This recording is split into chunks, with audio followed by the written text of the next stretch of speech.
Hello and welcome to Anime Memories, and on this episode, I'm going to be talking about Midori Days. I can't fully remember when I bought this, but I believe I was around 15 years old. Back then, I wouldn't check out the reviews or the synopsis, I'd just be randomly searching through online stores, and I'd pick up anything that looked interesting to me. Alright, let's see. No. Oh.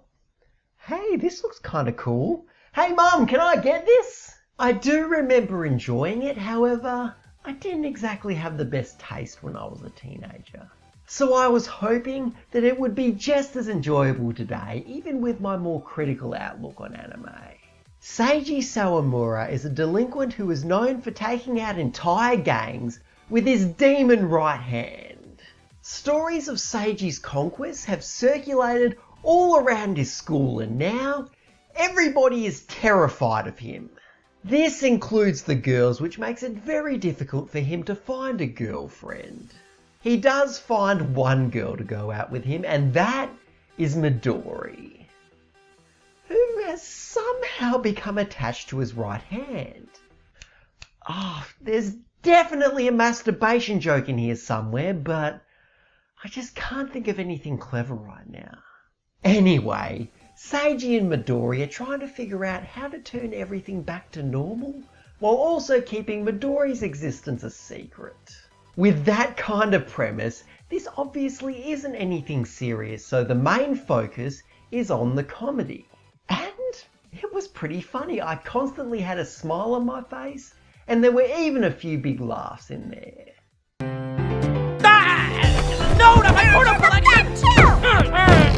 Stop! Enough already! I read them for the article!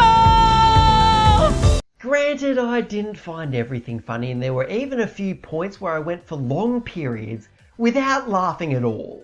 However, I still think that most of the jokes were fairly well written. Unfortunately, the writing for the drama wasn't anywhere near as good. During the emotional scenes, the anime was trying so hard to give me these powerful feelings, and it never did. I did care about the characters and what was happening, but I don't think I cared as much as the show wanted me to. For example, I didn't care much for the main message, which is championed throughout the entire plot.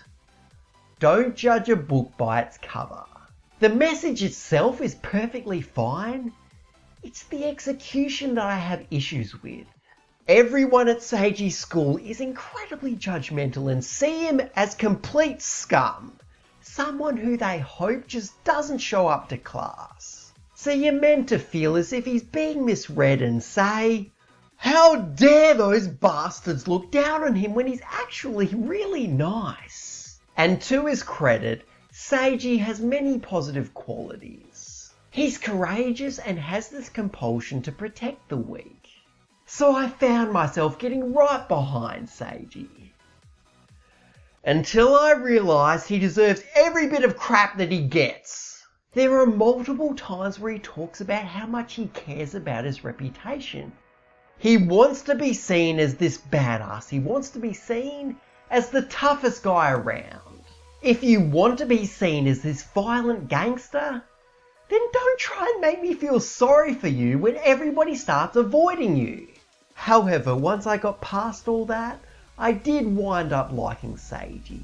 He is a good person at heart, which makes up for all the hypocrisy surrounding him. And to make things even better, Midori was always with him, and she is just this cute little bundle of positivity. She's always cheerful and optimistic, so I became attached to her as well. The relationship between these two is probably the best thing about the anime. It helped keep everything interesting, even in the more mediocre episodes. When it comes to the rest of the cast, Seiji's classmate Takuko was my favourite character. She makes a compelling romantic interest for Seiji, and she has her own story arc, which I enjoyed immensely. Everyone else, though, was mostly forgettable.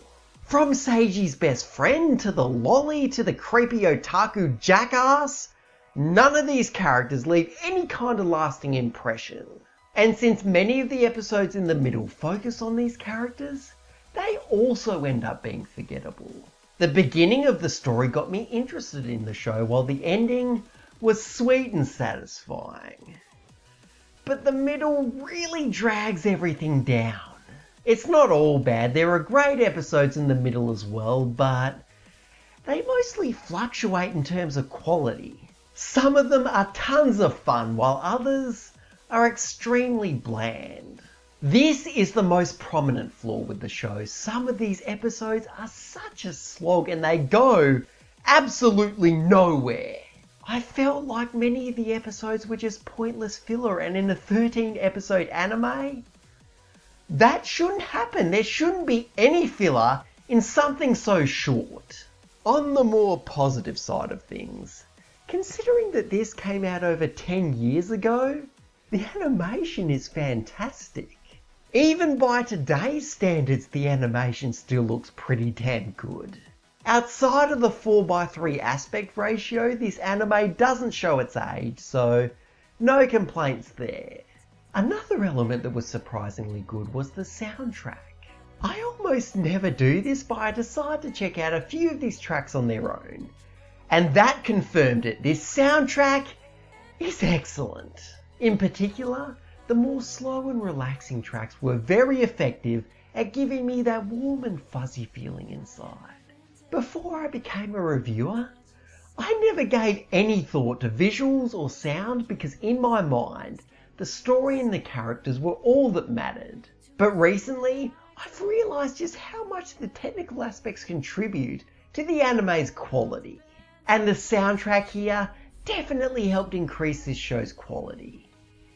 It gave those important story elements a lot more weight. The dub is decent as well, however, it has one almost fatal flaw. Midori's voice is extremely high-pitched, which can get really annoying, especially when she's yelling. Oh, what a beautiful morning! The sun's so dazzling! The weirdest thing about this is that this was actually an artistic choice, since there are a few scenes where Midori is in her normal body, and her voice is a lot less squeaky. So her high-pitched voice was a side effect of being shrunken down to the size of a hand. When thinking about it all logically, their decision made perfect sense, so with that in mind, I was easily able to put up with Midori's voice. But I know that many people will still find her voice annoying, and you definitely wouldn't be wrong for feeling that way. So if this sounds like something that might bother you, the sub is a great alternative. I started this off by saying that I'd hoped the Midori days would be just as enjoyable as it was when I was a teenager. It wasn't. It was nowhere near as fun as it was back then. With the likeable main characters and the amazing soundtrack, I can see why I originally fell in love with this. But with so many flaws, it equals out to being slightly above average. If you decide to watch this, I don't think you'll be wasting your time. On the other hand, if you decide to skip it, you're not missing anything. So anyway, thank you very much for watching. If you have any feedback, feel free to leave a comment, and if you like this video and want to see more, feel free to subscribe as well. Thanks again, and I'll see you next time.